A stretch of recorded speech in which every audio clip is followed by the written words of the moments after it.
18-то издание на проекта Арт Позитив е прозрачно. Тази дума е многозначна. Тя е код и отправна точка за смисъла и съдържанието на идеята за настоящата експозиция. Прозрачността като тема в изкуството предлага безкрайни възможности за изследване и изразяване. Тя може да бъде разгледана буквално като физическо качество на материите и метафорично като символ на откритост, истина или уязвимост. Както повечето знаят, и то най-вече вашите зрители са запознати с проекта Арт Позитив, той е насочен към пловдивската артистична сцена за развитие на съвременно изкуство и така с един фокус към млади автори. Но заедно с млади така и утвърдени, за да може да се получи една така обща работилница, бих казал, защото това не се изучава в училищата и академиите. Говоря за съвременно изкуство и то директното му приложение. По какъв начин ще направиш някаква идея в дадена среда, да я изявиш по най-добрия начин. Именно тази практика по някакъв начин дава този чар на Арт Позитив.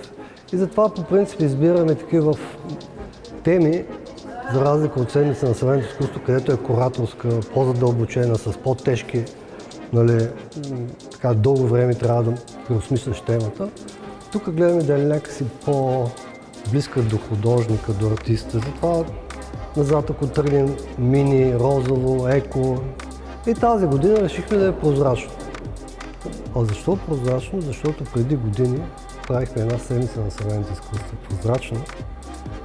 Така с Румен Жеков. Така, тази година всички наши проекти и тази и следващата ще имат един лек реверанс към Румен Жеков. И прозрачно много добре така ни напасва на духа на времето, в което живеем. За тази всичка непрозрачност, в която се налага да съществуваме. Именно за това виждаме и така, ние очакваме да подходя чисто артистично, в смисъл визуално и не толкова политически или социално ангажирано, но виждаме наистина едни много интересни работи, които влизат дълбоко в нашите социални и политически, да не кажа простоти, теми. И да, виждаме различни неща. Ето тук да кажем, на Мартина Вачева, урната за гласуване. По какъв начин хората видяха тази прозрачност, благодарение може би на Канал 1 май беше, на българската телевизия, която навлезне в избирателна секция и всички видяхме, че работа не е толкова прозрачна, колко се ни се ще да бъде на всички.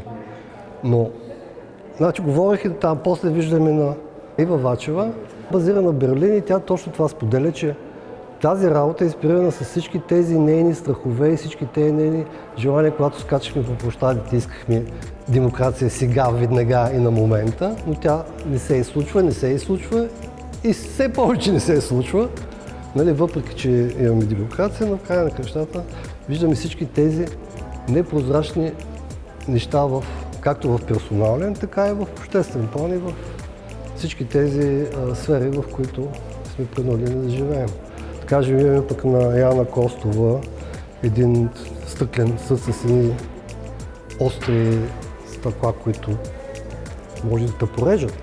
Тоест това е персоналната някакси разголеност и персоналното прозрачно, когато си в отношенията, но тук пък тръгва и разговора колко да сме прозрачни. Ако сме пък достатъчно открити, дали сме в такова общество, в което може да си го позволим това нещо, или пък в същото време, ако си по-прозрачен, ставаш раним понякога път опасно или пък унищожително опасно. И затова слагаме разни маски, общо взето да се предпазваме от тези модели.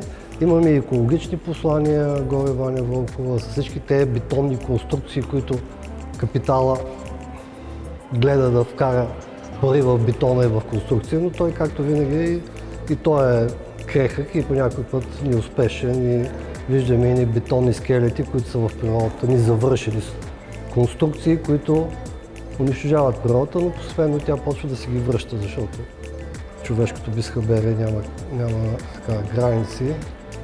Ще затворя главната улица с едно стреч фолио прозрачен материал и ще се опитам да отклоня човекопотока и да го вкарам в залата, да видя изложбата в края на кращата. Малко култура не е излишна, така да вкараме в нашите граждани. Това, че бяхме Европейска столица на културата, но не успяхме достатъчно да ги провокираме към интерес към културни събития, така че това е още един такъв, бих казал, някакъв или жест, или метафора на това как хората трябва да по някакъв си начин, волно и неволно, все пак да почитават малко културни събития. И ще видим какво ще се случи. Мисля, че малко ще видим. Подобрах две работи, които смятам, че са подходящи за тази тема. Това са керамични творби, които са потенциални съкровища в бъдещето, разказващи за днешния момент, за, да кажем, на чисто локално ниво, но не и само на локално ниво. Това, което е всъщност като тенденция световно в момента, в същия момент. Съответно, двете творби, едната се казва "Предай мандата", дисциплина по щафетно бягане, изобразява една урна за гласуване, антична урна за гласуване, и творбата е счупана и съм опитала да залепя, да закрепя всички парчета и всъщност изобразява счупаната ни държава, но не само наша, ами разрухата и фалша, които прозират отвътре. Втората работа е чиния, отново трофейна чиния, която се казва "Игри на дружбата", колективна игра, и всъщност изобразява, нали, корупционния модел и как всъщност ценностите в днешния момент и в днешно време всъщност са властта и парите над човешките ценности, които биват потъпкани по най-агресивен начин. Двете творби, те са инспирирани до някаква степен. Те са част от серия, която се казва "Олимпиада по световни и местни дисциплина", като ги създадох през 2024 година. 5 творби,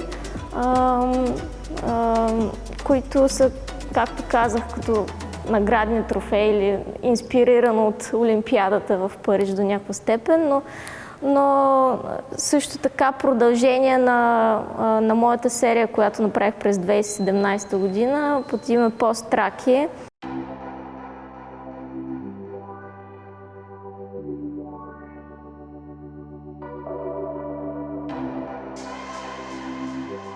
С тази фотография ми се ще да играя с моята суета и всички тези желания на егото, които смятам, че идват от някакви страхове, които имаме от стари травми, може би от детството или от минали поколения, които дори не се знае откъде са, но смятам, че е важно да обърнем внимание на травмите си, страховете и да сме по-приемливи, да се сприятелим с тях, ако трябва да ги превърнем в нещо смешно или абсурдно или в игра, но да не се взимаме толкова насериозно. Реших да си лепна лицето за стъклото, за да деформирам малко красотата, която така или иначе по-скоро е вътрешна, нали? Не може да я маскираме постоянно с грим и с кариера и алкохол и каквото там. Всеки от нас, според мен, има неговите си начини да маскира и да крие от себе си, от другите, от какво се притеснява. И то много често е страх от отхвърляне. Да, хубаво е да си го разгледаме, да си го лекуваме и да си се забавляваме и без тези маски можем.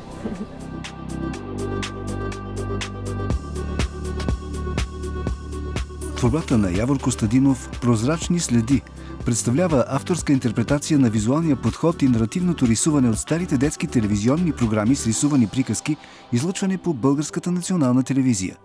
Рисувани приказки с Христо Колев от началото на този век и Климент пее и танцува от 70-те години на миналия век с Климент Денчев. Вместо екран пред рисуващия, изобразителното поле се явява пред нас като стъкло на прозорец. Рисунките биват изваждани от слой боя или в известен смисъл рисувани с цвят прозрачен. Представените образи са свързани с разкази или басни, които следват обобщени и архетипни ситуации.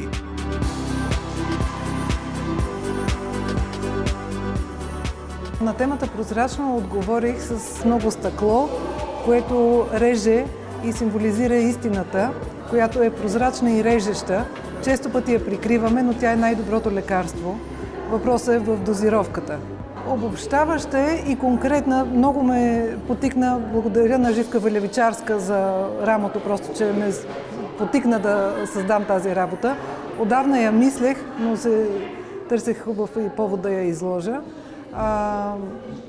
Играеше ми се с стъклото, с режещото качество на стъклото и същевременно неговата бижутерска красота. То седи просто като бижува витрина в момента, а същевременно е опасно и една тайна безопасно, защото сме го леко минали с шкурка, така че няма проблем за малки деца. Това ме питаха галеристите. Но пък изглежда и действително ролята му е в случая в тази инсталация разглеждаме неговата остра страна. Този контраст между красивото и опасното. Затова се казва чиста истина, защото тя понякога е опасна, понякога боли, понякога я избягваме, понякога я крием в себе си и остава да ни реже отвътре. Затова е най-доброто лекарство да изкараме навън. Но пък трябва да внимаваме и с другите, защото е деликатно обикновено.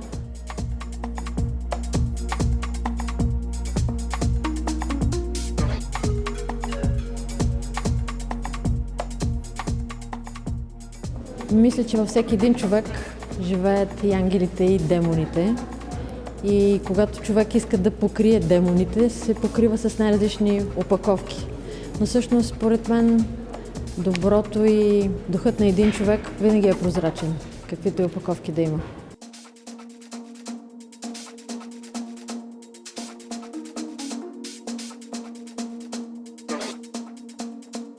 Винаги е много вълнуващо, когато участвам в Арт Позитив, защото това ме провокира да надскачам себе си и да правя нови неща, които никога не съм правила преди. И въобще това е случая с съвременното изкуство. В тази изложба специално излагам един мозък, човешки, който е малко по-голям от реалния размер, но идеята е, че човешкият мозък е обект на много изследвания и колкото и учените да го изследват, винаги остава нещо, което е непознато или не е познаваемо за момента за нас. Така че, да, това е основната концепция. Но за да се стигне до тук, преминах през много символи, които исках да вкарам вътре, които изразяват непознаваемото, но в крайна сметка изчистих всичко това и оставих една свободна форма, която ще откриете какво представлява и какво говори за вас. Нещо, което не е натоварено с символика.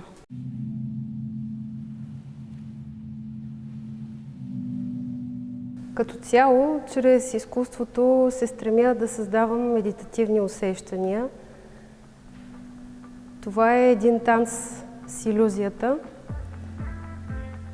Под крилото на вълшебната шапка вътрешният покой става възможен. Търся поезия в видимото и в невидимото и най-вече вътрешен покой. Страхотно се кефя, че толкова различни медии и изразни средства има в изложбата, като се почне от живопис и керамика, се мини през фотография, инсталация, обект, видео, ако щете и бижута. Това много ми харесва и е много любопитно и интересно за зрителя да види толкова различни изразни средства. Иначе аз участвам с не една и две работи, с цели 3. Едната е тази кружка. Мен водата ми въздейства страхотно и затова две от нещата ми са свързани с водата. Едната е тази кружка, която е пълна с вода и представлява един микрокосмос, в който има много напрежение, защото кружката нормално е свързвана с огъня, а тук е вода и затова работа се казва 100 вата, защото не знаеш дали в тая вода пък няма да стане късо съединение и тя да гръмне.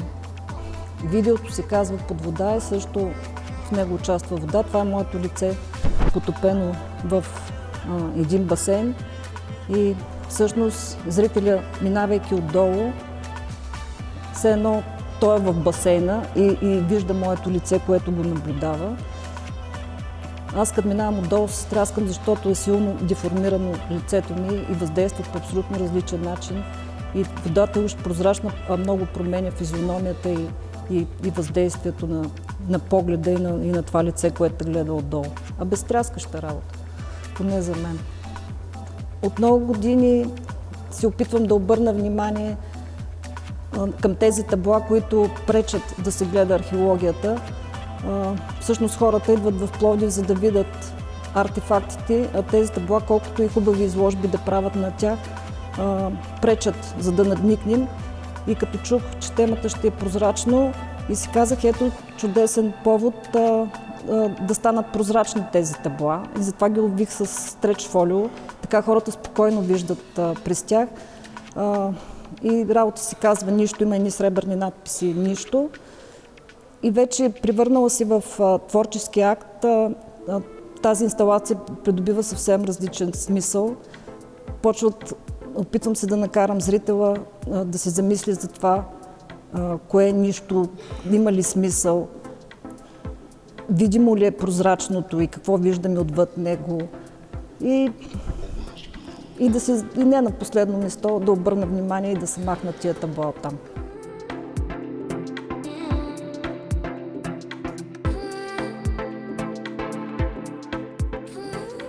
Моята творба е насочена към взаимоотношенията между хората, по-точно към скъсването на връзките и контактите, като се съсредоточава върху маските, които неотменно слагаме при всяка подобна криза, при раздяла или при конфликт.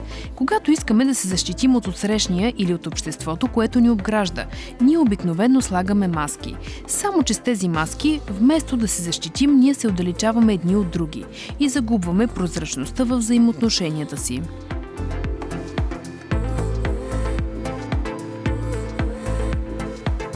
Направил съм видеоинсталация, сетивна видеоинсталация за тази изложба, в която изследвам спомените в една връзка, прозрачността към миналото и прозрачността на връзката, на чувствата в една връзка.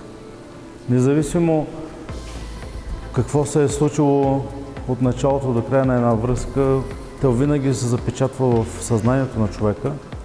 Направих видео, в което показвам началото, кулминацията и края на една връзка.